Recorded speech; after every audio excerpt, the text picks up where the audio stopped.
Nous sommes sévèrement sanctionnés par la censure. Nous avons besoin de vos réactions pour continuer à exister. N'oubliez pas de partager, de commenter, de vous exprimer sous cette vidéo pour montrer que vous l'appréciez, que vous avez des remarques, des questions, des infos complémentaires à y ajouter, ou tout simplement de nous montrer que vous existez en tant que web spectateur et humain conscient. Merci d'avance de notre part.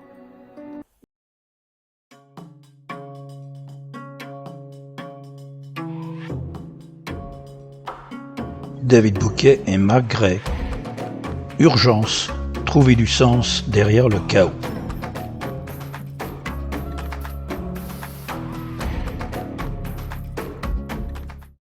Bonjour mon cher David. Bonjour Marc. Merci d'être venu aujourd'hui à Rouen, en cette année 2025 qui commence. Ça fait 3 mois qu'on ne s'est pas vu. Hein. Ouais, ça fait 3 mois. Plus de 3 mois même. Euh, Et quel bonheur je te disais ça juste avant, c'est le bonheur d'être encore debout et de partager, de pouvoir verbaliser quelque chose de très important, de plus en plus important vu la précipitation où on va. Et je trouve que de pouvoir être entre deux amis qui peuvent dialoguer, échanger, et en plus de pouvoir impulser quelque chose avec des personnes qui partagent aussi avec nous, moi, j'en profite d'être avec toi. Voilà. ouais, c'est toujours un bon moment dans cet appel du mois d'avril qui semble roussi puisque on est dans une sorte de faux état d'urgence. Exactement. On va appeler cet entretien, cet échange, l'urgence.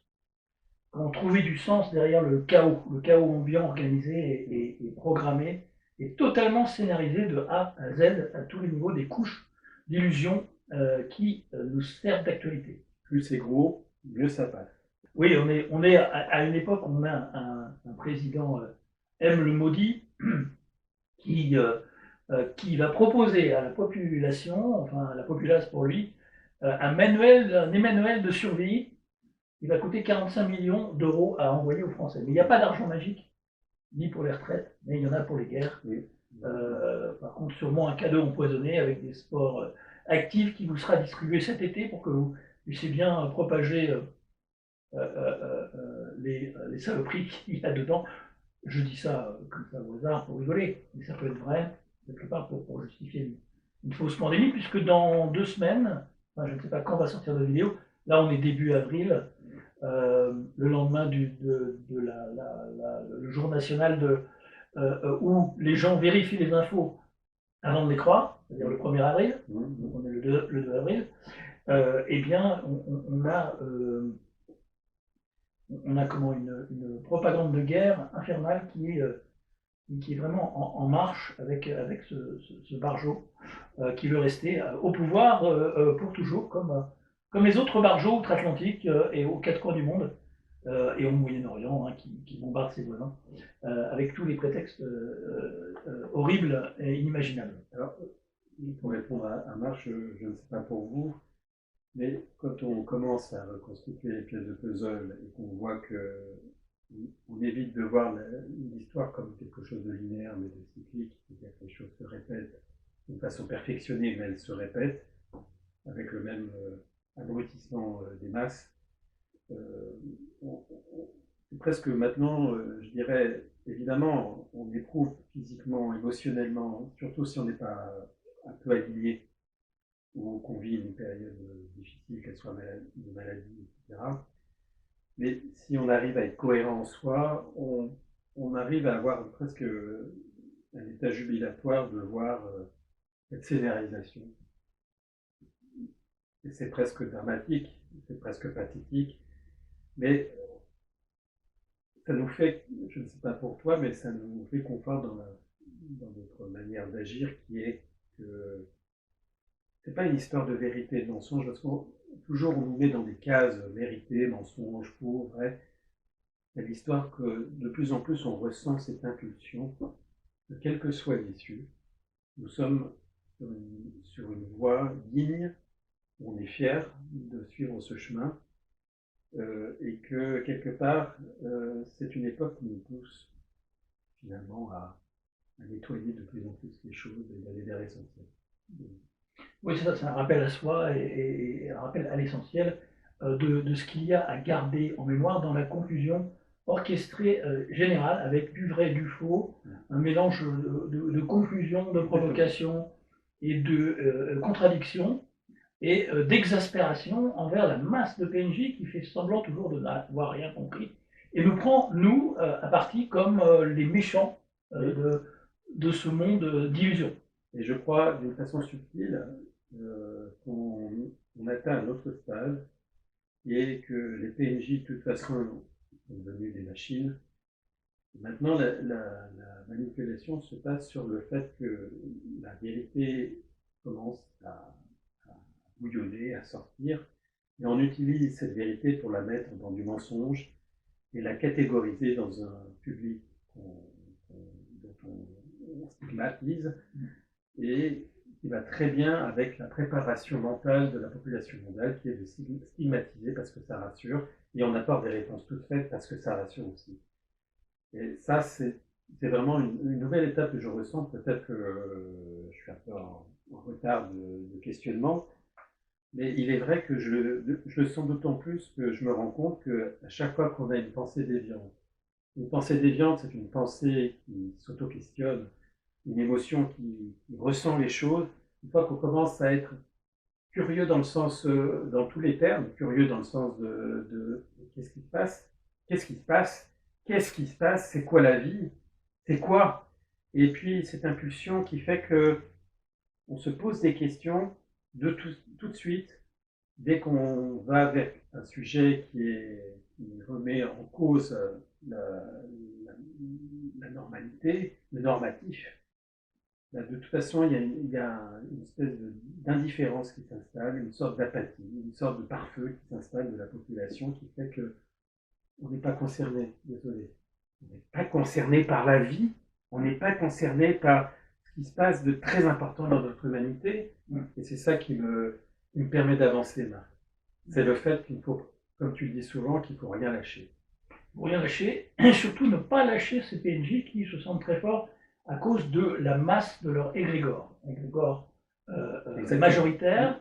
Et donc, sans cette majorité de conneries généralisées et congénitales et programmées, ce sont des êtres sans conscience. Certains sont sans âme, d'autres sont des clones. D'ailleurs, on nous avoue maintenant à demi-mot qu'ils peuvent produire des clones à but purement médical pour aider la transplantation d'organes, etc. Ça, on en parlera tout à l'heure parce que c'est la news glauque du mois. En tout cas, c'est juste un aveu de ce qui se passe depuis toujours.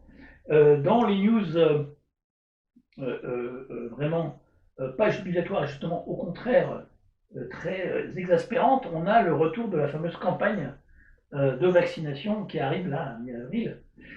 Et donc on prend les mêmes poisons tueurs, sans vergogne, avec tous les dégâts causés avec les précédents, sans vergogne, on prend les mêmes poisons tueurs, et on fait une promo de la tournée génocidaire. Voilà, ça continue. Aucune hésitation, aucune protestation, aucun remords, d'une seule voix. Tous se réjouissent de trucider, rendre malade et refaire du pognon avec les mêmes potions avérées mortelles et toxiques.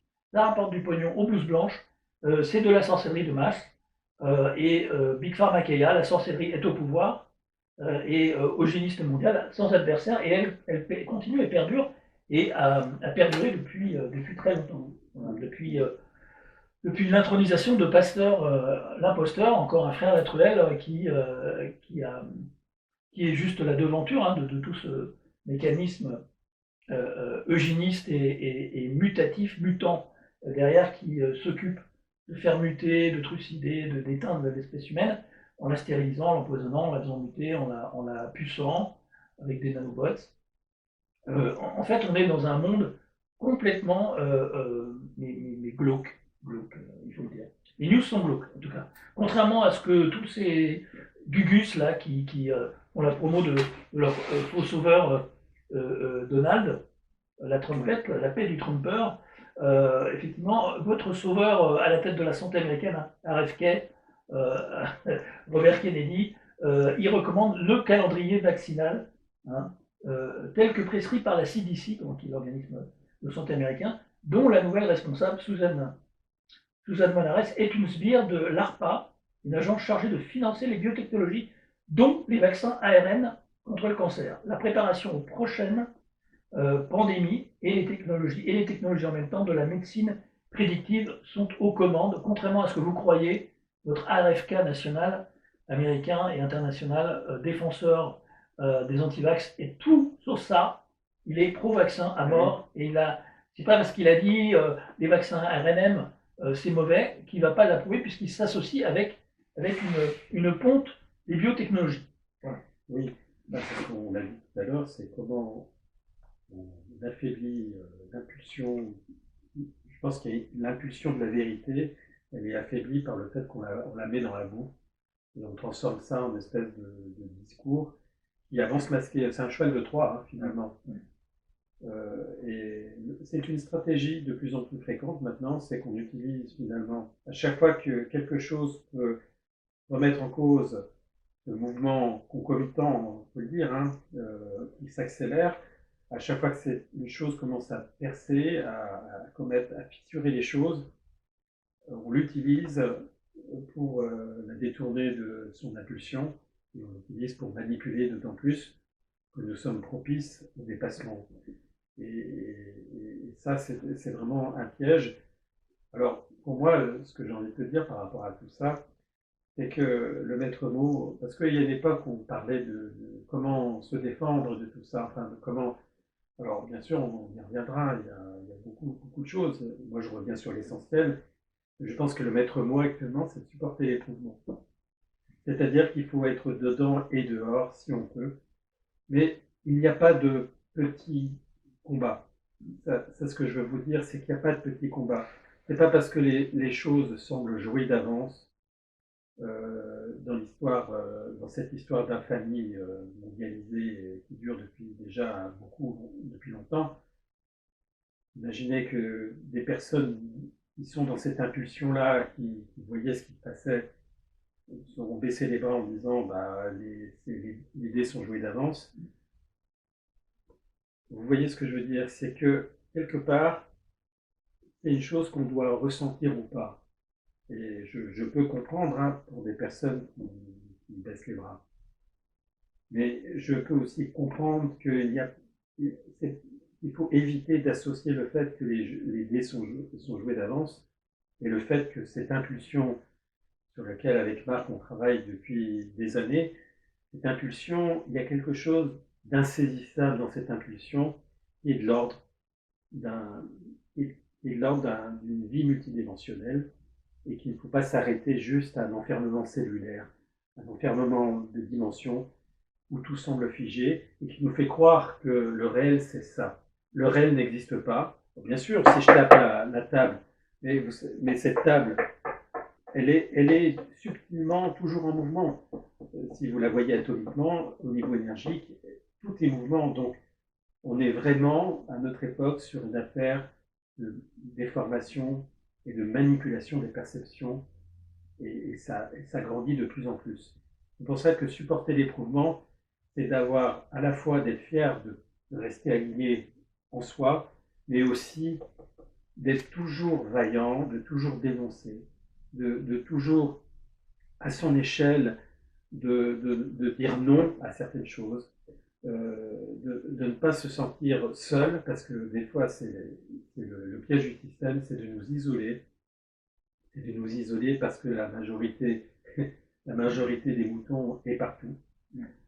Donc, c'est important, même si vous êtes dans votre coin et que tout le monde pense à des conneries, pensez bien que l'essentiel est ailleurs et que l'énergie, qui s'appelle solidarité, je dirais subtile, elle existe. Parce que je le crois, Marc. Hein, la preuve, c'est qu'on ne peut pas, une fois qu'on connaît, on ne peut pas se résoudre à s'arrêter, à se dire non, je me résigne. C'est pas possible, parce que on ne peut que réagir de toute façon basiquement face à l'infamie, face à la manipulation, face à la cruauté, face au fait que on attire les gens dans leur bon fond quelque part, mais quelque part on les isole dans une impasse.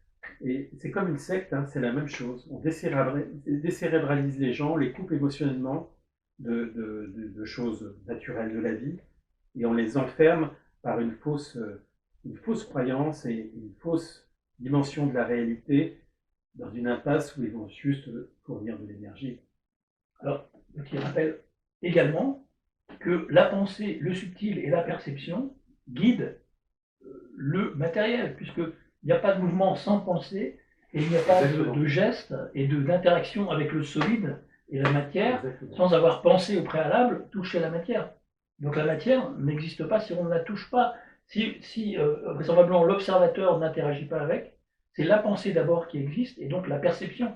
Après, en touchant la matière, c'est pas la matière qui dirige la pensée. C'est pas parce qu'on se colle contre un mur ou on se prend une patate dans la gueule, ce qui peut arriver souvent.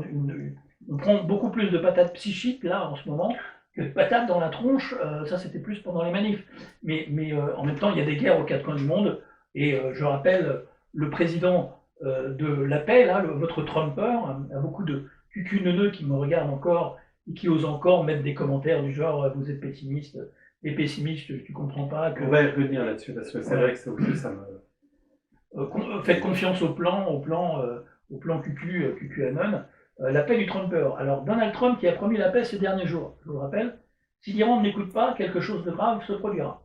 Si la Russie ne m'écoute pas, quelque chose de grave se produira. Si le Canada ne m'écoute pas, quelque chose de grave se produira. Si l'Ukraine ne m'écoute pas, quelque chose de grave se produira. Si le Danemark ne m'écoute pas, pour avoir le Groenland, quelque chose de grave se produira. Si l'Europe ne m'écoute pas, quelque chose de grave se produira. Si la Chine ne m'écoute pas, pareil pour le Yémen qui l'a bombardé, hein, civils, femmes et enfants évidemment, comme d'habitude. Si le Hamas ne m'écoute pas, c'est lui qui a approuvé de donner le feu vert à Netanyahou, son copain sioniste en Israël pour bombarder des femmes et enfants à Gaza. En fait, c'est exactement l'inverse de ce que vous croyez qu'il a promis. Donc, ça, président de la paix, ça c'est de la propagande. Sur la réalité terrain, c'est un président de la guerre. Donc, tout est inversé. C'est le novlangue, tout est inversé. Et le Musk, la même chose. Un génie ce mec, un génie aidé par des fonds de l'appareil d'État américain pour acquérir toutes les énormes transactions et grosses boîtes qu'il a achetées grâce aux fonds du contribuable américain. En plus, il y a des affaires là-dessus. Ils sont sortis, donc c'est pas un génie du tout. Ce type est juste une espèce de bot provocateur qui est là pour provoquer tout le monde, pour faire des rachats dans sa propre boîte, du bras gauche au bras droit, et inversement avec BlackRock et Vanguard derrière, hein, comme fonds de pensions et investisseurs qui ont la main sur tout. En fait, c'est des 33 milliards, je crois.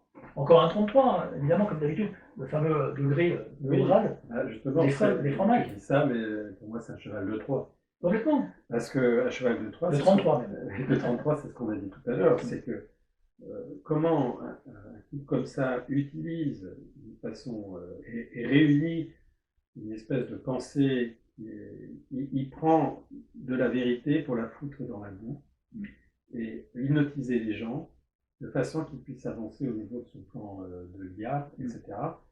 Et je trouve ça, si on veut la définition du diable, c'est ça. Le diable adore avancer d'affilée, c'est ça. La ruse du diable, c'est faire croire qu'il n'existe pas. La ruse du diable, c'est faire croire que c'est quelqu'un qui va battre les méchants, qui va révolutionner le monde, etc. Et c'est une affaire d'énergie. Comment vous pouvez penser, vous le sentez bien qu'il y a quelque chose qui ne va pas. Il suffit d'avoir du bon sens et une sensation pour voir qu'il y a quelque chose qui ne va pas. Comment on peut vouloir révolutionner le monde en étant dans la violence, la barbarie, l'imposition, imposer des millions de satellites. Comment on peut croire à quelque chose qui se fait dans la violence? Quelqu'un qui a été derrière, en plus se proclame, autoproclame lui-même, le père des vaccins aux États-Unis avec l'opération Warp Speed. C'est-à-dire, il a lancé la 5G aux États-Unis, c'était sous son mandat. Il y a un moment, vous allez oublier tout. Même vous souillez, vous marchez à côté de vos pompes. Les gens qui soutiennent toute cette clique-là de mafieux au pouvoir, le type a été aidé par les Rothschild quand il a mis en banqueroute plusieurs casinos à Atlantic City. C'est les Rothschild derrière, c'est comme partout, la City de Londres. Donc il y a un moment, il faut arrêter de prendre les gens pour des cons et de nous faire croire qu'on est pessimiste parce qu'on est réaliste. Il suffit de se pencher un peu en avant et de creuser pour voir que ces types-là font partie du nouvel ordre mondial, enfin de l'ancien ordre mondial même. De toute façon, ça fait longtemps qu'ils sont au pouvoir. Donc, non, il n'y a pas d'espoir en politique, et arrêtez de croire parce qu'on accuse une fausse opposante au régime qui s'est présentée 2 fois à la présidentielle pour pouvoir faire passer M. le maudit comme président 2 fois, que parce qu'elle est mise en examen et elle est condamnée, soi-disant, elle fera un jour de tôle. Non, elle ne fera rien du tout. C'est de la victimisation des francs-macs. Ils adorent se victimiser. Regardez Mélenchon, c'est la même chose. Se faire victimiser pour attirer l'attention à elle, ces personnes, comme Trump, avec son faux attentat, avec ses condamnations, ceci, cela, ses procès. Et regardez, puisqu'ils en ont après moi, c'est moi le gentil. Tu vois, c'est ça. C'est un peu comme, je sais pas, je me ferais taper par quelqu'un que je paierais dans la rue pour dire, regardez, j'ai été agressé. Il y a un petit billet. Les médias, c'est exactement la même chose. Les psy-op, les fausses flags, ils ne font que ça. Et ça ne se fait pas sans l'aval des services secrets et donc de l'appareil d'État profond, américain et mondial. Dans tous les États. Hein. La France, les comédiens, ils sont partout. Hein. L'attentat de l'Observatoire Mitterrand et toutes les cliques, la clique au pouvoir de Franc-Mac là, depuis des décennies, c'est la même chose, mais c'est moins spectaculaire, c'est tout. C'est moins théâtralisé, moins hollywoodisé.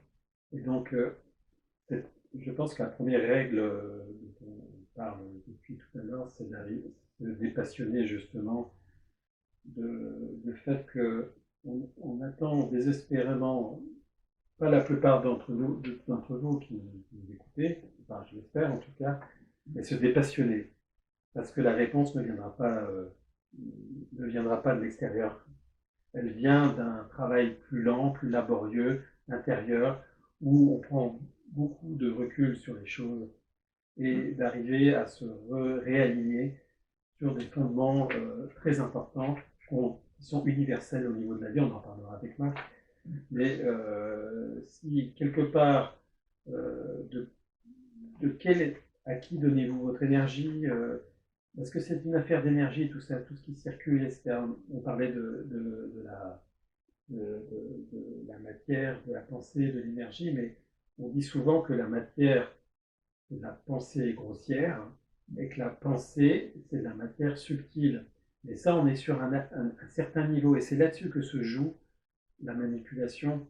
Et c'est là-dessus qu'on vous fait croire que le sommet de la vie d'un être humain, c'est celui qu'on vous endoctrine depuis que vous êtes petit, on vous pollue depuis que vous êtes petit, on vous éduque depuis que vous êtes petit. Vous vous rendez compte toutes les couches qu'il va falloir se déséduquer petit à petit pour arriver à retrouver une dignité et une élévation. Et ça se fait non pas dans un souci de perfection, parce qu'on ne peut pas atteindre une certaine perfection par rapport au monde où on vit, mais c'est déjà la première règle, c'est déjà d'alléger ce qui peut l'être. C'est-à-dire, vous savez, j'ai fait l'entretien ce matin, mon discours ce matin, et c'est important que je vous le redise peut-être là. Et quand on sait que nous sommes traversés chaque jour de 60 000 à 70 000 pensées, à peu près, grosso modo, hein, et que sur ces 70 000 pensées, 50% sont des pensées réfractaires qui sont liées au fait des soucis de la vie quotidienne, des soucis liés à la famille, des soucis, etc. 40% sont des pensées toxiques, liées au fait qu'on vous bombarde tous les jours, même électriquement, magnétiquement, que ce soit, on vous irrite l'âme, je sais pas quelle, pour que vous soyez tout le temps constamment occupé par ça, par 90% de pensées qui sont inutiles. Il reste 10%, et qu'est-ce que je fais de ces 10%? Comment je peux élargir ce champ? Et c'est de ça que je pense qu'on parle de Mars, c'est d'agrandir ce champ déjà d'espace en vous, au lieu de juste vivre avec 10% de ce qui pourrait être productif, élargir ce champ, parce que ça libère une énergie qui vous débraye en fait de ce délire. Parce que c'est ça, on est dans un tourné-manège, un vrai délire qui peut faire ça. On veut descendre du manège. On veut descendre du manège. Alors je vous donne quelques news du monde d'hypocrisie. Alors d'un côté, on a le M. le maudit qui promet 2 milliards d'euros d'aide militaire à l'Ukraine, mais qui nous dit d'un autre côté, il n'y a pas d'argent magique. Les Français, par contre, pour ma petite femme Zelenskiette, c'est magique. Voilà. Il y a von der Leyen, la Leyen, hein, Ursula, un plan de près de 600 milliards d'euros pour la défense européenne et l'aide à l'Ukraine. De l'autre côté, elle dit il n'y a pas d'argent magique, où on vous dit faites des efforts et surtout ne polluez pas, achetez des voitures électriques. Et la guerre, ça pollue pas. Et ils sont électriques, vos chars. Et ils sont critère 5, non, pour les aider-feux, là. C'est du pur foutage de gueule. C'est tout, ils sont au contraire, en fait. Donc, il y a un moment, je ne sais pas à quel moment ça bascule, entre ceux qui n'admettent pas que les picous sont en train de les faire crever et qui ont plein de pathologies. Alors certes, certains, alors dès qu'ils ont au-dessus de 60 ans, on s'en occupe pas, c'est normal de crever la gueule ouverte du jour au lendemain, d'être retrouvé dans son lit.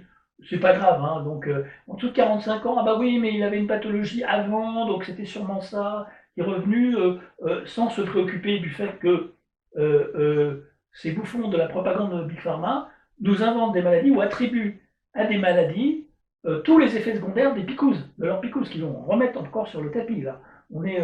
C'était les victimes et elles n'ont rien à attendre de la part de ceux qui ont mis en place un système sans aucun respect pour la liberté de choix déjà, le pass nazitaire, vaccinal, etc. Donc chaque victime, chaque famille se heurte à un immense déni partagé hein, par la quasi-totalité de notre société. On leur en parle, on n'en parle pas. Ce n'est jamais le sacro-saint vaccin. Tout le monde préfère fermer les yeux, PNJ ou pas d'ailleurs, parce que les gens qui se posent des questions sont entourés de PNJ dans leur famille, ou au travail, ou dans leurs proches, ou même leurs compagnons ou compagnes. Hein. Donc voilà, c'est pour la personne malade, c'est trop déshonorant de s'avouer que s'être fait piquer était un mauvais choix. Je suis désolé, mais quand on a un instinct de survie, au lieu d'écouter les menaces pour ta sécurité ou ta santé, d'ailleurs, à partir du moment, c'est ça, la propagande qu'on connaît depuis le climat, la santé, les fausses pandémies, etc., dès que la propagande officielle te dit c'est pour notre bien, méfiez-vous, courez dans l'autre sens. En fait, c'est ça. Pour le médecin qui vaccine, et qui se fait des couillonnards, n'en parlons même pas. L'entourage du vacciné, on commence à envisager un petit peu cette possibilité, mais c'est réaliser qu'on a pris un risque, voire qu'on pourrait même tomber malade aussi. Là encore, le déni est la réaction la plus confortable. Mais la seule manière d'aider les victimes, je vous le dis, si on a envie de les aider, d'ailleurs parce que les PNJ nous en ont mis plein la gueule pendant les confinements, dans ces périodes totalitaires, et vont remettre le couvert dès que la moindre douille, là si on est en fausse guerre, là c'est fini, là on est des traîtres. Si on n'adhère pas à la propagande nationale du petit M le maudit, là, et qu'on ne veut pas aller faire la guéguerre à coup de pout, qui fait partie du clan, hein, c'est pareil, la famille Lubavitch de l'autre côté, quoi. Sioniste d'un côté, sioniste de l'ouest, sioniste de l'est, et ben on va passer encore pour les méchants. Et donc, bon, bah, le mieux pour les aider, c'est de les écouter quand même, recueillir des données, des informations, et leur dire on va essayer de vous aider, mais on ne peut plus vraiment les aider parce que toutes les statistiques officielles sont tronquées, et quand même, à vous les dégâts, mais jamais à la téloche, jamais à la radio. Vous voyez, il n'y a absolument pratiquement rien qui transparaît. Donc on est vraiment dans une omerta insupportable. J'ai envie de dire que c'est très important le fait d'être toujours dans un va-et-vient de dénoncer le mal et de garder, de préserver ou d'ouvrir un champ universel que nous portons en soi, que ça soit maintenant ou dans 10 ans ou dans 20 ans.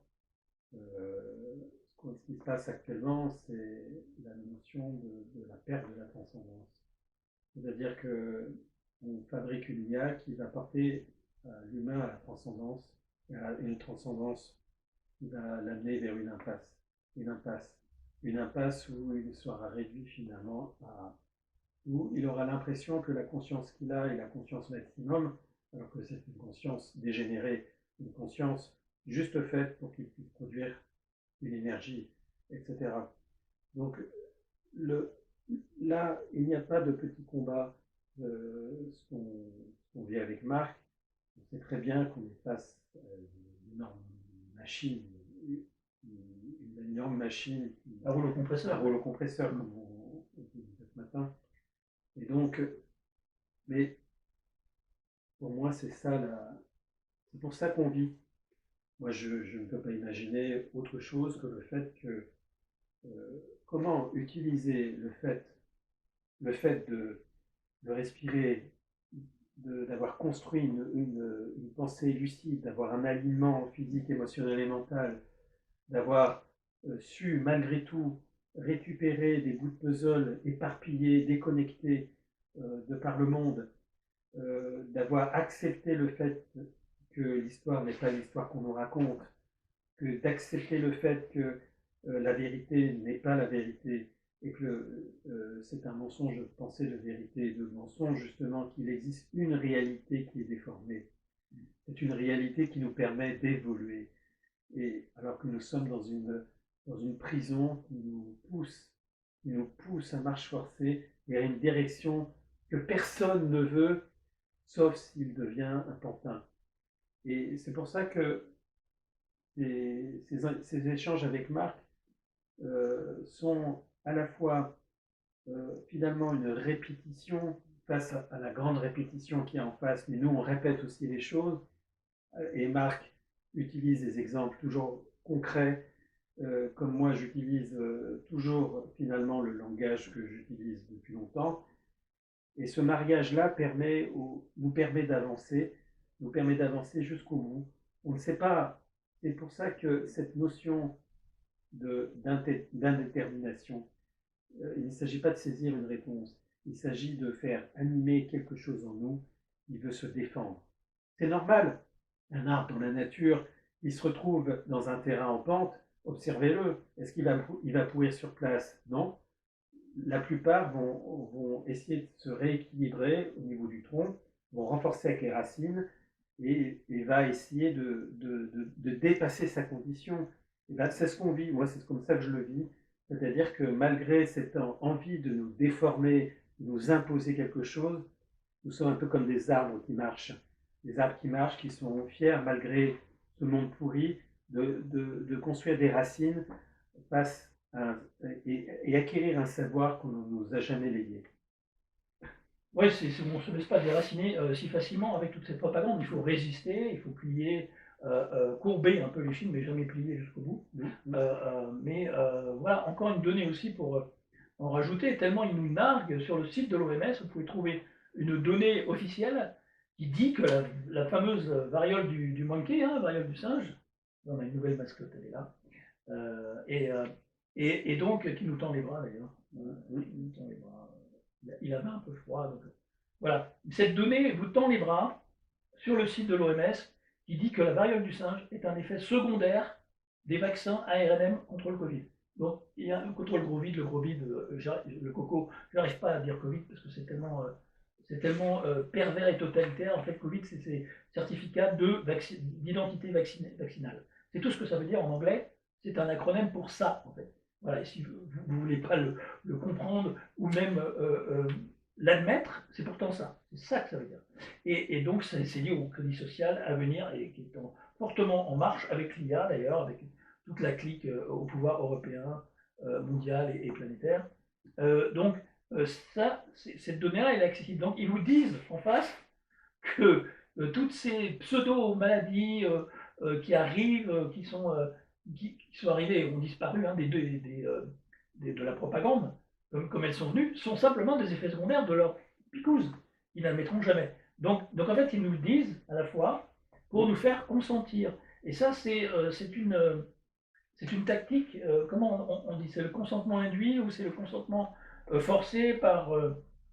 c'est un peu comme cette news là qui vient d'arriver aussi sur ces scientifiques qui proposent de développer des corps humains, vous savez, sans âme, soi-disant, pour des expériences médicales et de la transplantation d'organes. Alors ça, on est dans le film The Island, où vous vous souvenez, les stars confectionner des sosies pour soit les remplacer, soit greffer des organes, etc., et les prélever, etc., ou pour prolonger leur durée de vie.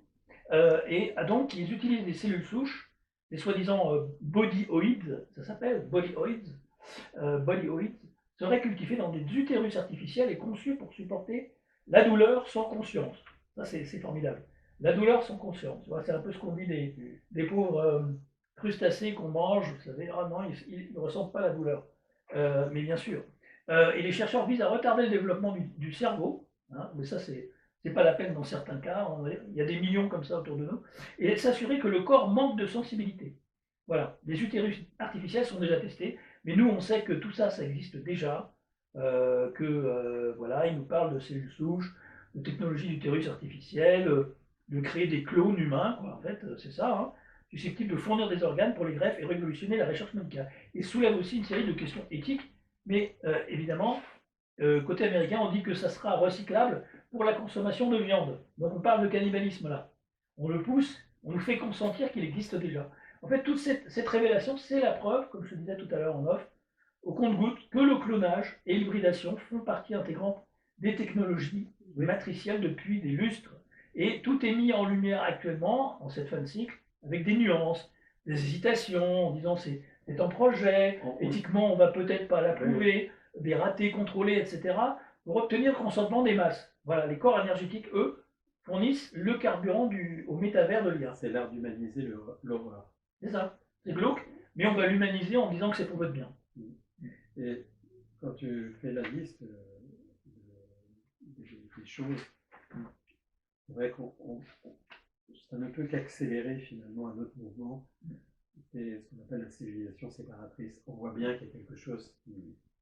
C'est-à-dire qu'on a notre pauvre, l'humanité avec notre conscience, etc., et on veut nous amener dans un autre niveau qui est inhumain, c'est vraiment le terme, à émotionnel, c'est-à-dire qu'on n'utilise que l'émotion pour pouvoir aveugler les gens, parce que sans outils pour maîtriser les émotions, eh ben, on devient manipulable par les émotions primaires, on les connaît, hein, la colère, le dégoût, la joie, on peut facilement manipuler les gens là-dessus, sans effort de vouloir un peu évoluer, de dépasser ce cadre binaire, et on peut les nourrir toute la vie avec jusqu'à temps qu'on n'ait plus besoin d'émotions.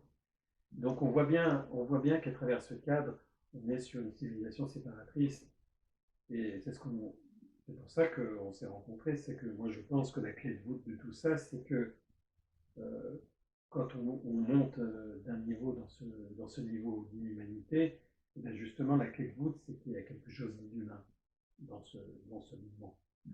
Et on voit bien que si on prend chaque branche, depuis des années, qu'on prend chaque branche, et qu'on met le plan de la planification, qui est l'élaboration d'un plan secret. Ensuite, on a la planification, c'est-à-dire qu'on a des dates précises et qu'on va... Alors, on voit, on peut prendre tous les exemples qu'on veut.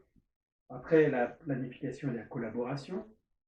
Et puis, ce qu'on retrouve en bas de l'échelle, c'est l'omerta. L'omerta, bah, c'est le silence. Ou alors, des opposants contrôlés qui ne connaissent pas tout à tout, etc. Mais dont on sait qu'ils vont réagir comme on voudrait qu'ils réagissent. Avec des angles morts. Et tout ça dans un ensemble cybernétique. C'est de l'ingénierie. Et là-dedans, l'être humain, on ne peut pas mettre il devient fou là-dedans. Donc on adapte un humain médiocre à ce système pour qu'il puisse vivre son plan. Son plan, c'est quoi? C'est tout simplement créer une bulle séparée de tout, une bulle régie par ce que j'appelle la dominante noire, hein, l'occulte, et qui nous enferme. Mais, alors, je voudrais revenir là-dessus, parce que c'est vrai que cette histoire de notion d'optimisme et pessimisme, ça, moi aussi, je l'entends parler. C'est exaspérant. Exaspérant. Écoutez, ça, c'est des paroles de faibles ou d'OPC. Oui, mais on vit une époque où, comment voulez-vous faire autrement que de dénoncer les faits?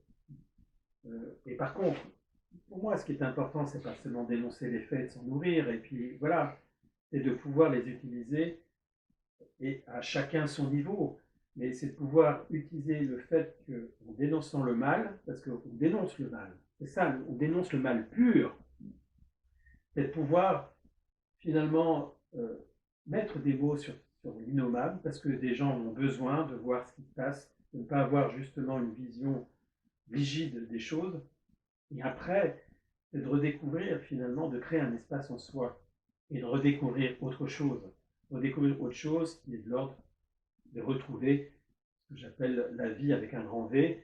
Alors bien sûr, on va me dire de taxer de généraliste, la vie c'est quoi? La vie c'est souffrir, mais justement, voilà une croyance. La vie, ce n'est pas seulement souffrir. la vie, c'est de pouvoir aussi, eh ben, malgré tout, c'est de pouvoir, si, pour tenir dans cet axe-là d'équilibre entre être dedans et dehors, ce qui est important, c'est aussi de savoir cultiver les vraies joies. Pas les joies dépendantes, les joies trafiquées, mais juste les vraies joies de vivre. Parce que ça, c'est l'ouverture vers qui nous rend encore humains dans le sens humain. Et ça paraît simple comme ça, mais c'est très important. Et c'est là qui est pour moi l'aspect d'être positif. Comment voulez-vous, dans une époque telle que l'on vit, être simplement dans un état positif? Vous vous rappelez ce que je vous ai dit tout à l'heure sur les pensées toxiques? Vous pensez du claquement de doigts, alors bien heureux pour ceux qui arrivent, mais vous pensez dans un claquement de doigts que parce qu'on va avoir des pensées positives, qu'on va pouvoir renverser le grand mouvement éducatif, matriciel qu'on a eu depuis qu'on est petit et même avant. Oui, comment peut-on penser que, par rapport à ce que je vous ai dit, nous sommes le fruit d'une amnésie de vie en vie? Nous sommes victimes d'une éducation, d'une société de mensonges, etc. Comment peut-on penser qu'avec juste la pensée positive, nous allons pouvoir renverser tout ce Titanic en soi? C'est pour ça que je pars plus du principe qu'il faut travailler sur prendre conscience de ce qui se passe et petit à petit faire un travail en soi qui nous permet de nous réaligner. Et ce qui est important, c'est de pouvoir éprouver l'éprouvement, extirper notre énergie de ce système qui s'en nourrit.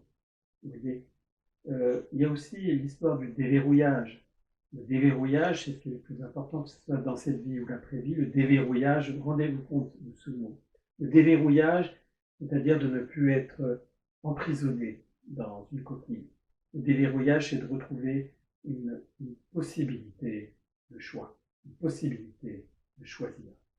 Et tout ce travail-là est très important. Mais vous voyez, c'est tellement gros que ça nous permet d'accélérer ce mouvement. Et là-dessus, j'irai jusqu'au bout. Oui, c'est sûr. Alors, en état d'urgence, on est en situation de fausse guéguerre médiatique. Alors, je vais vous énoncer les 10 principes, c'est un résumé, hein, de la propagande de guerre que nous sommes en train de vivre et que vous allez subir, que nous allons subir. Hein, d'après Anne Morelli, voilà, principe élémentaire de propagande de guerre. Numéro 1, nous ne voulons pas la guerre, bien sûr. 2, l'ennemi est l'agresseur. 3, le chef ennemi est le diable. 4, notre cause est noble et désintéressée. C'est pour ça qu'ils ont voté un budget de 200 milliards, 400 milliards pour le budget de la défense européenne. 4, notre cause est noble et désintéressée, donc je l'ai dit. 5, numéro 5, seul l'ennemi commet des atrocités. Parce que nous, on n'a que des bombes propres. Nous, on tue les civils coupables. Hein. Numéro 6, l'ennemi utilise des armes illégales, parce que nous, pas du tout. Numéro 7, nos pertes sont minimes. On balaye sous le tapis, de toute façon, on sera remplacé par des drones et des clones. Numéro 8, les artistes et les intellectuels nous soutiennent, comme tous des collabos qui ont pactisé à la botte du diable lui-même. Claque de fin, ils sont tous dans le coup. Numéro 9, notre cause est sacrée. Alors là, on rajoute du sacré dans la cause. Et dernière cause, dernier principe de propagande de guerre, numéro 10, ceux qui mettent en cause la propagande sont des traîtres. Donc, on a osé parler contre la guerre, on est des traîtres. Alors que la guerre est la plus abominable des horreurs glauques et dégueulasses commises en boucle sur cette terre. Et ceux qui disent ne pas vouloir la guerre sont ceux qui généralement la font le plus. Donc voilà, on a les deux camps, il n'y a aucun camp qui est meilleur que l'autre, c'est la même chose, ils sont tous copains au plus haut niveau. C'est très important, je trouve que... Même lui, il n'a pas tenu. Mais ce que tu dis complète parfaitement, je trouve, sur le fait que pour avancer, il faut avoir des espèces d'autoroutes de connaissances. Ça, c'est très important parce que c'est très universel. C'est comme l'histoire de la planification, de la collaboration, de l'omerta et en tête la conspiration, que j'ai dit. C'est très important d'avoir ces choses-là en tête.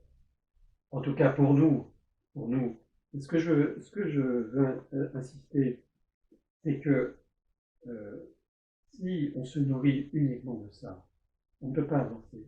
Parce que la peur voile l'intelligence. Le système joue sur les peurs. Il y a aussi l'ingénierie de la peur.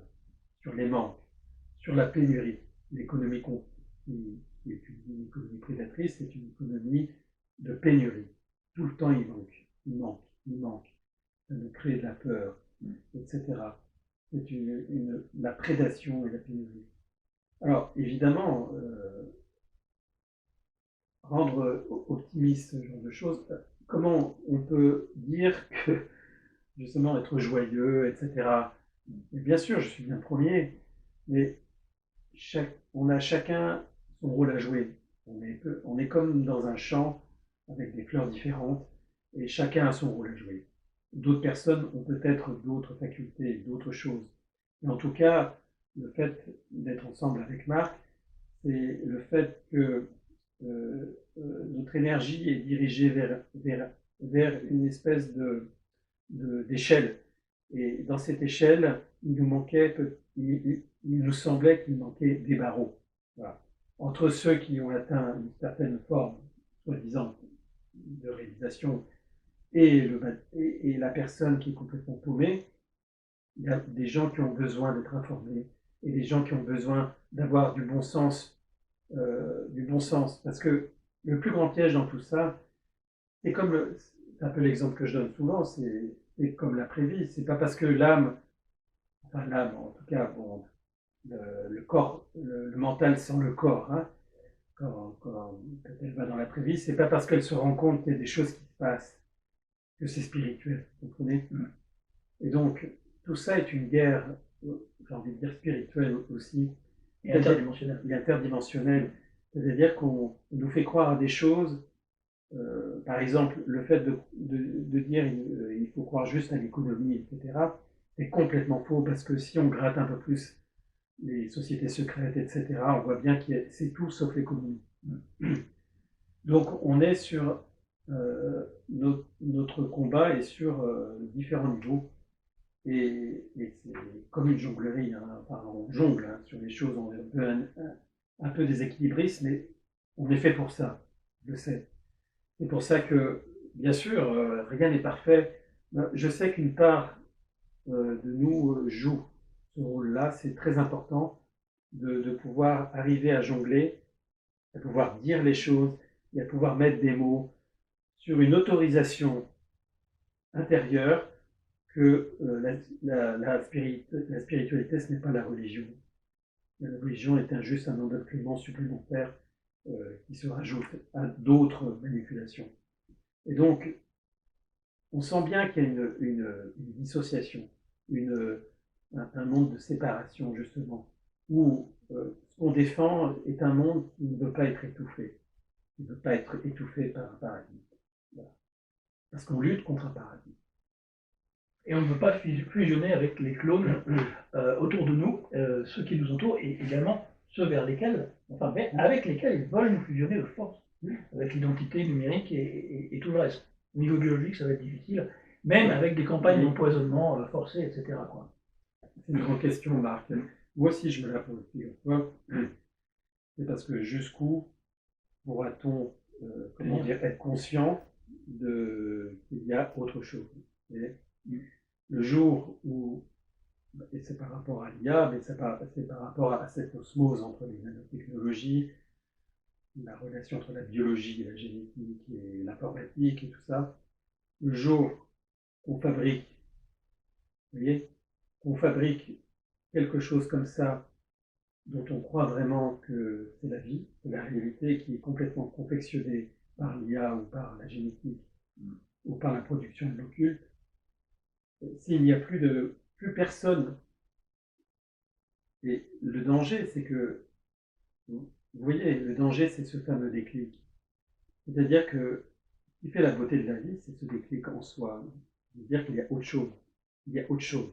Il n'y a pas que ce qu'on voit. Il y a autre chose. C'est pas une histoire de dépasser ses limites. C'est pas une histoire d'appel à la transcendance. C'est que nous sommes fabriqués parce qu'un système se met en place parce qu'on sent qu'il y a un danger quelque part. Ce danger que on pourrait dire que la grande vie est en danger. Et le jour que ça c'est ma hantise, Marc, et c'est pour ça que j'avance, c'est que un jour, peut-être, ça disparaîtra. Alors, vient l'autre questionnement de savoir, est-ce que c'est important? Ben, c'est là où j'en suis, c'est que je pense que c'est pas vraiment important, puisque de toute façon, pour la plupart des êtres humains, et la plupart des êtres humains qui sont déjà complètement vides, sont déjà perdus. Lobotomisés. Voilà. Donc, la question à se poser, c'est que ce qu'on défend est ailleurs que sur Terre, et ailleurs que sur l'avenir de la planète. Il y a autre chose. Et cette autre chose, pour moi, est très important parce que c'est ça qui nous actionne et c'est ça qui me motive à aller voir, d'aller jusqu'au bout, de voir ce qui va se passer. Oui, exactement, mais en restant conscient le plus possible jusqu'au bout, et justement pendant la transition, là où on doit être hyper conscient, encore plus intensément que jamais, et ça c'est ce qui est très difficile à faire pour les vieillards, les personnes âgées en déficience, etc., comme tu le sais très bien, même s'ils ont appris quelque chose pendant leur vie, eh ben, au dernier moment ils sont dans un tel état de non-conscience et d'inconscience qu'ils sont complètement perdus. C'est ce que je disais tout à l'heure sur la pensée à un certain niveau. La pensée ne joue plus son rôle, elle ne devient qu'une matière subtile et que la matière devient une pensée grossière. C'est-à-dire que dans ce niveau-là, quelles que soient des personnes qui ont vécu plein de choses dans leur vie, ils n'ont aucun questionnement sur... vous savez bien, les questionnements... tout simplement les nécessités vitales du qui suis-je, ou qu'est-ce qui me fonde en tant qu'être humain, dans quelle histoire du monde je m'inscris, qu'est-ce que je vais devenir après, pourquoi je suis là, vous voyez, toutes ces questions.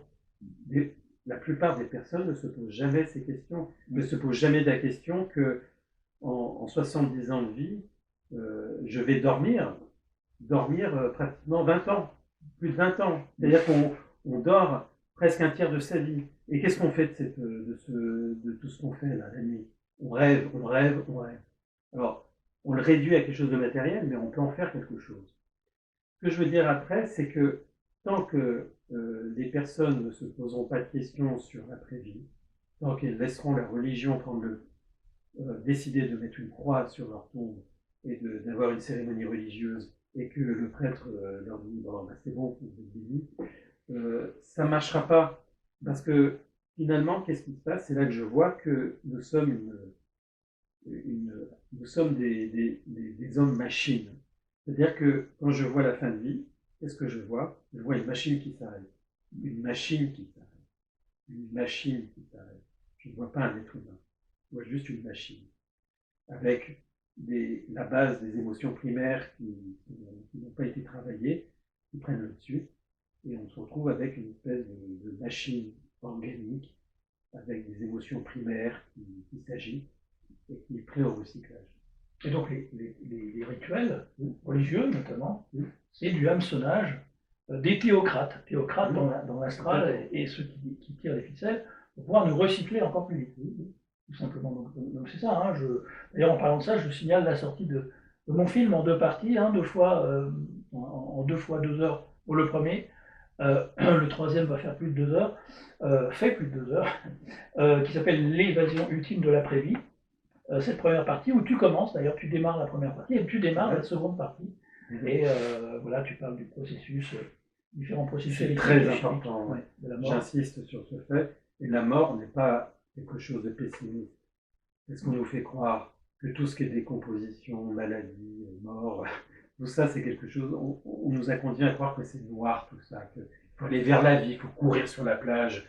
Mais non, ça fait partie de l'intégration de ce grand processus de la vie qui est que si on ne connaît pas ce qui se passe après, si on ne connaît pas les fils invisibles de la vie, on est leurré.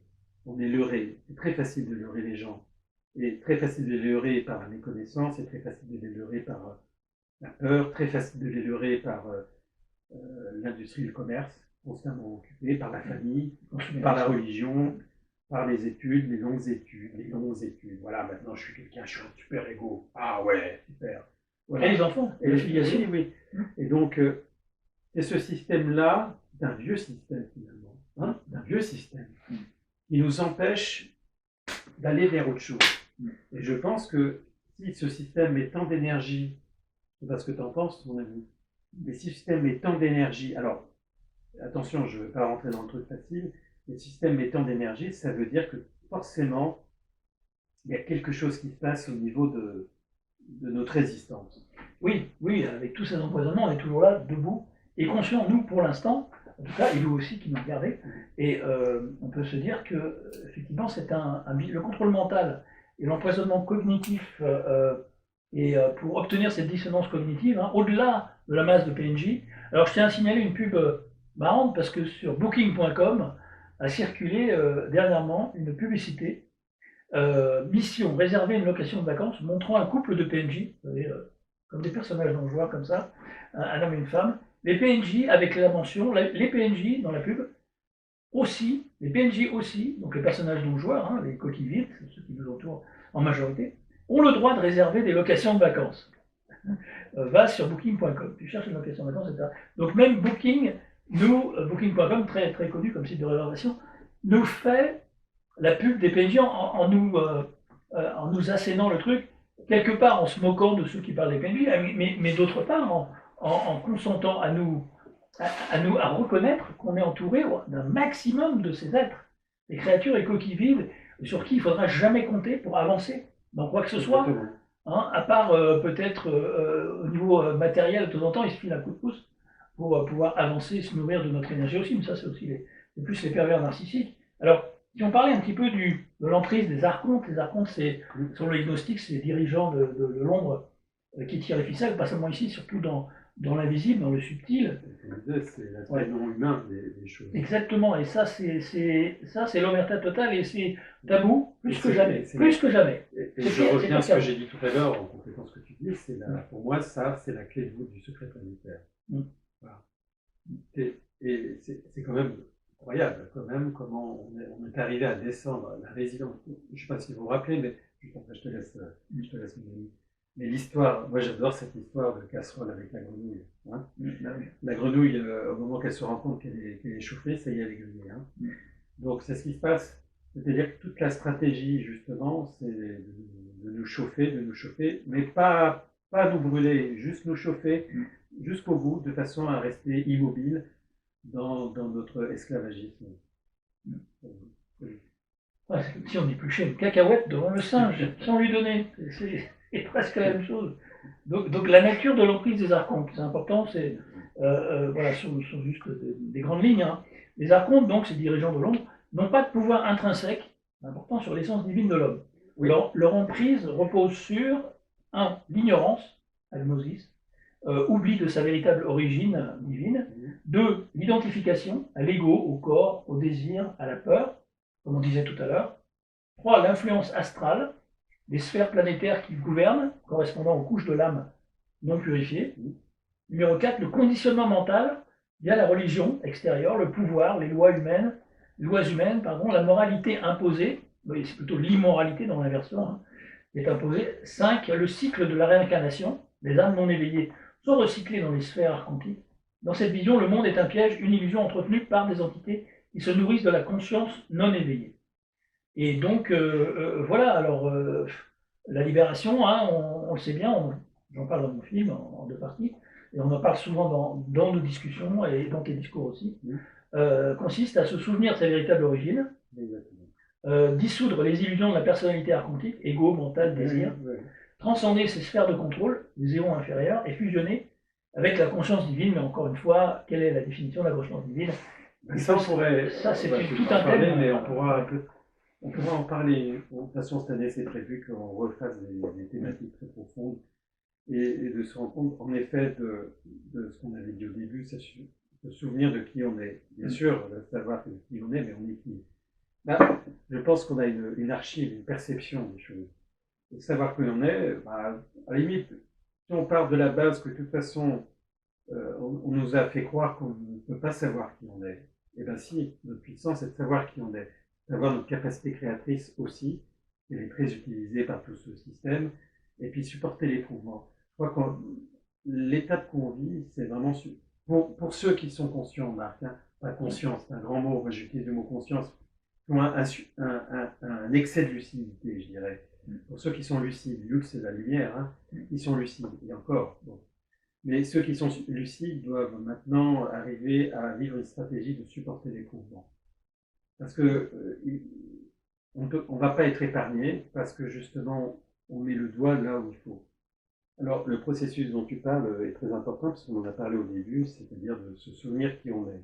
Et la question, c'est de savoir qui on est. Et c'est toute la question, justement, sur laquelle on nous verrouille. On nous crée des fausses informations sur ce qu'on est, et on nous supprime finalement les informations qu'il faudrait qu'on... C'est comme un code crypté, en fait. Pareil. On est à la recherche d'un code crypté pour avoir un PDF, pour nourrir notre être d'informations qui nous permettrait à la fois de supporter l'éprouvement, mais d'aller au-delà. Et je pense que cet au-delà, le signe qu'on avance vers cet au-delà de l'au-delà, comme on dit, c'est pour moi le signe, hein, c'est le fait que on ne pense plus forcément à l'histoire de l'avenir de l'humanité ou l'avenir du monde, puisque quelque part, dans un environnement multidimensionnel, n'est qu'une dimension parmi d'autres qui est verrouillée. Voilà. Et je pense que quelque part, notre combat, notre avancement, c'est qu'on est en train de servir autre chose. Mais ça ne veut pas dire qu'on se sépare. Une chose dans mon travail, je me rends compte, ça paraît stupide, mais quand je travaille et que je vois des gens qui sont passés de l'autre côté, je regarde toujours les vivants, je me dis, on est vivant. Et le mot vivant est un mot très important parce qu'il nous permet d'aller jusqu'au bout de cette animation qui nous porte, tu vois. Et cette animation qui nous porte, en allant jusqu'au bout de cette animation qui nous porte, elle nous amène vers autre chose qui est concomitant. C'est pas après, c'est pas une histoire de temps linéaire, c'est que autre chose se passe, tu vois. Autre chose se passe. Et cette autre chose se passe, elle est aussi belle que les joies qu'on peut avoir dans la vie et dont il faut se nourrir aussi. Donc c'est important de prendre conscience du fonctionnement de l'éprouvement. L'éprouvement qu'on porte n'est pas un éprouvement dit naturel, il est artificiel, il est produit. Et ça, c'est très important.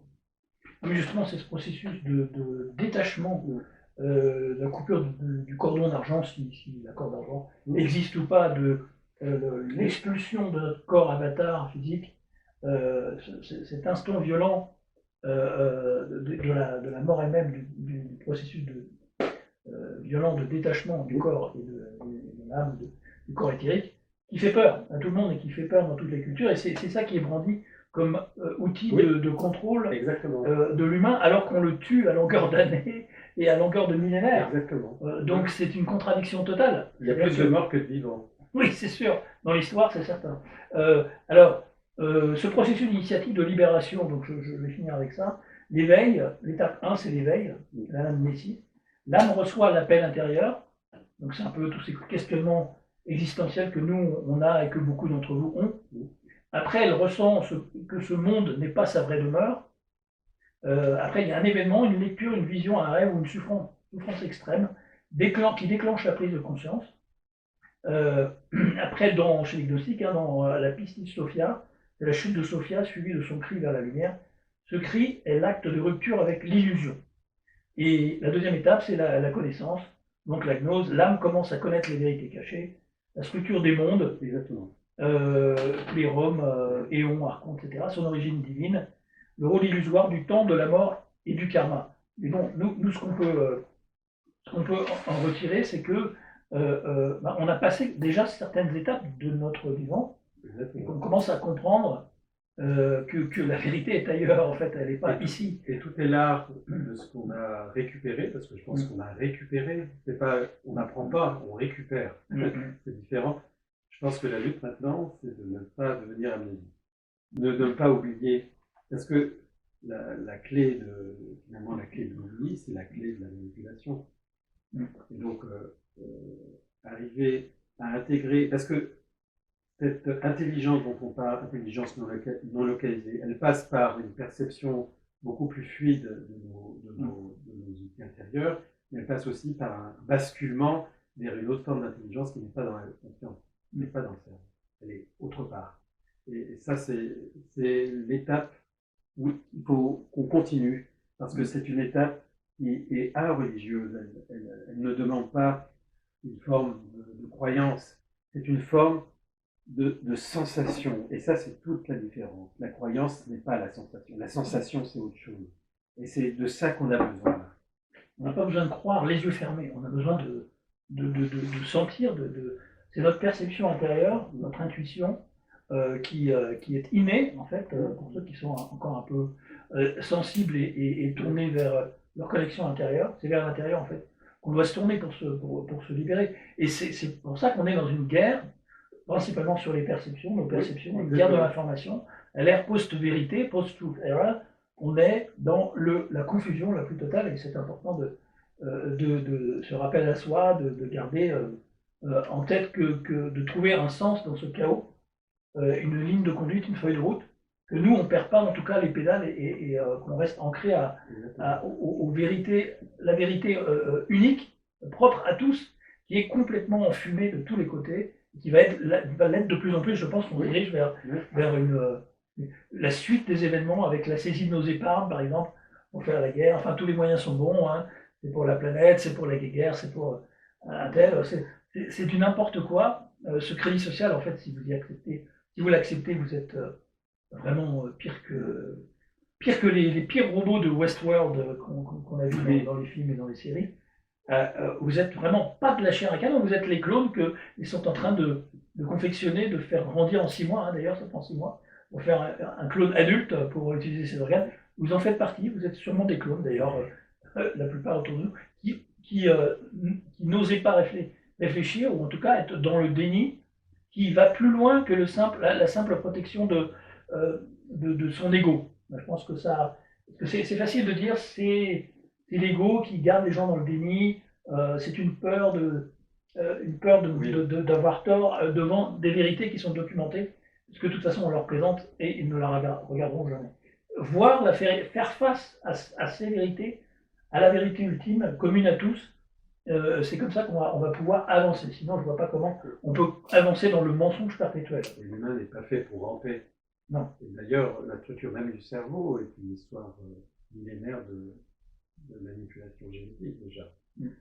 L'histoire qu'on a continué de nous connecter avec le cerveau reptilien, les arts subtils, la machinerie de l'ingénierie qui nous manipulait au niveau du cerveau reptilien par rapport à nos peurs et nos instincts.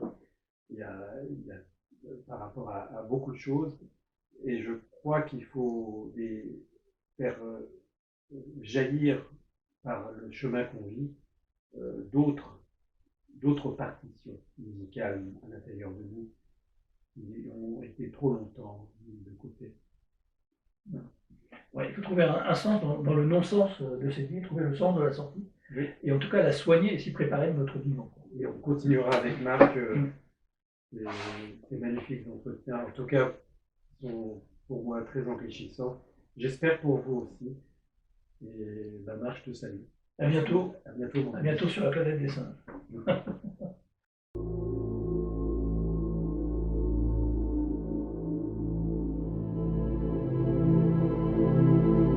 Très bien pour. Très bien. T'avais un truc sur TT, hein, tu sais, de toute façon, pour notre 20e entretien ou les 10 ans qu'on se connaît, tu vois, un truc. Ça m'intéresse. Regarde, j'ai pas fait le mouchoir. Bouge-toi. Bouge-toi. Bah non, non. Je vais pas faire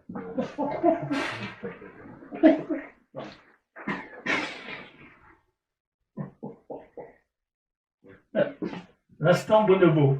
Bonjour tout le monde. L'instant bonobo est arrivé. Non, il fait beau. L'instant qui fait beau. Il fait beau le bonobo, il est beau le bonobo.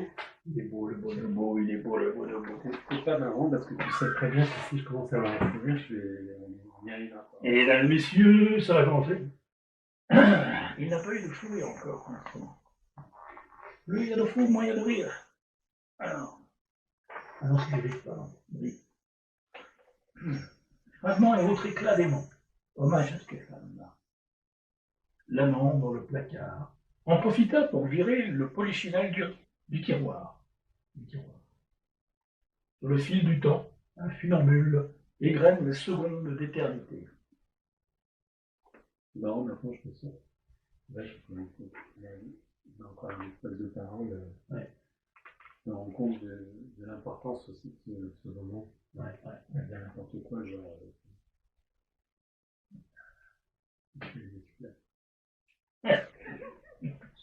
J'ai tourné les serviettes. Ah non, pardon. Oui. Ça n'a rien à voir. Tu regardes. Je te montre un PNJ. Non, arrête, putain. Si, un vrai. C'est dans une pub Booking. Une vraie pub Booking. Les PNJ aussi ont le droit de réserver des locations de vacances. Va sur booking.com. Voilà, tu cherches une location de vacances. Voilà. Booking.com nous montre les PNJ pour nous montrer qu'on est entouré que de ça. Mais aujourd'hui, ce ne sont pas les PNJ qui nous écoutent.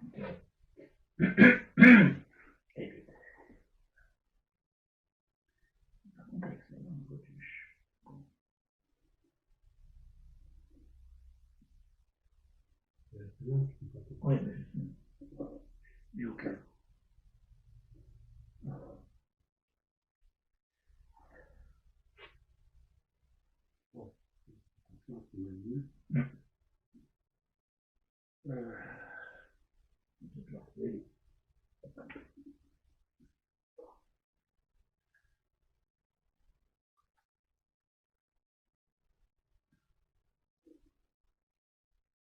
Bonjour mon cher David. Préviens-moi, putain. Il me ferait la bite. Bonjour mon cher David. La planète des songes. Bienvenue sur la planète des songes. En fait, à la fin, on fera. Sur Oui. le début. Bon. Je m'appelle César. Bonjour. Bonjour, tourne-toi. Je m'appelle Bonobo. Oh, c'est un joli nom. Un joli nom.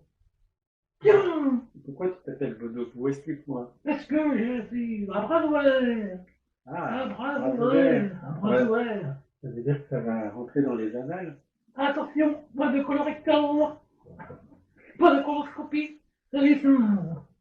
Il n'y a que les humains qui s'enculent. Pardon. Je m'appelle Christophe Colomb. Ils n'ont pas besoin de coloscopie alors. Ah oui, en plus t'enregistres dans un jeu. Bon, d'accord. Hop, voilà. Ah, pas mal ça. Bien. Oh, pardon. Oh, pardon. Ça va échapper.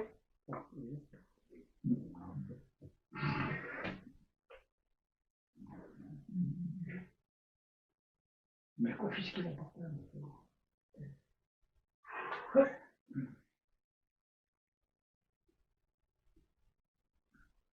L'appel de la vingue.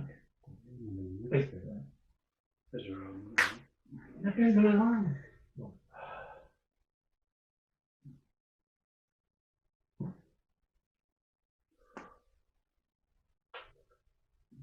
Il y aura bonjour aussi à Marianne. Marie-Ariane. Marie-Ariane. C'est un hybride entre Marie-Armelle et Ariane. Marianne. Oui, c'est vrai, tiens. Marianne. Pas mal. Bonjour Marianne. Oui, Marianne. Bon.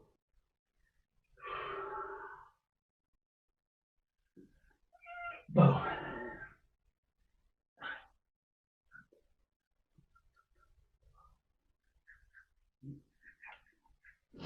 Let's get ready to rumble.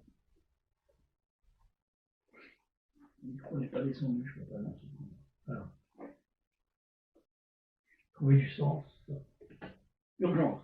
Trouver du sens derrière le bonobo. Voilà. Le chaos. Le chaos. Imagine quand c'est en direct. Ah oui, on dirait que Je pense que le direct, c'est beaucoup la pression, donc ça permet Ouais, de. ouais, Là, c'est c'est ça. vrai que. Comme on est en plein déconnu, on va pas être épargné parce que justement, on met le doigt là où il faut le mettre. C'est une belle image, bravo. Bon, le bras, coup de là, pub. le bras où il faut, le doigt, pardon. Donc j'en profite pour les mettre ensemble comme ça. Hein. Voilà. Voilà. Oh merde. On coupera au montage. Oui. Ou pas. Ah bah peut-être qu'on pourra le mettre à la fin. Regarde, Oh putain. là, le bêtisier, Voilà. là. Je suis parti dans un. Le doigt là où il faut. Ah non, Vous penchez pas en avant, les amis. chérie. Parce que là... non, je ne suis pas ta chérie. Prends ton sage. Ça tu mets à la fin, hein, mais pas au milieu. Oh putain. Alors là, si c'est pas une attaque, ça. Ah, c'est une attaque de singes, de la planète des singes. Donc, qu'est-ce qu'on... On n'est pas loin quand même là. Hein. Non, non. Ouais. Tu veux faire la conclusion ou Non, je voulais juste parler du processus de libération, le processus initiatique de libération dans cet énoncé. Tu veux que je termine peut-être Vas-y. Oui, je te laisse. Ouais. Attends, faut déjà que Attends, tu m'en rimais. On n'apprend pas un vieux singe. Je pense que la lutte maintenant, c'est de ne pas devenir amnésique. Voilà. C'est de ne pas. Lui aussi, il devient amnésique. C'est de ne pas.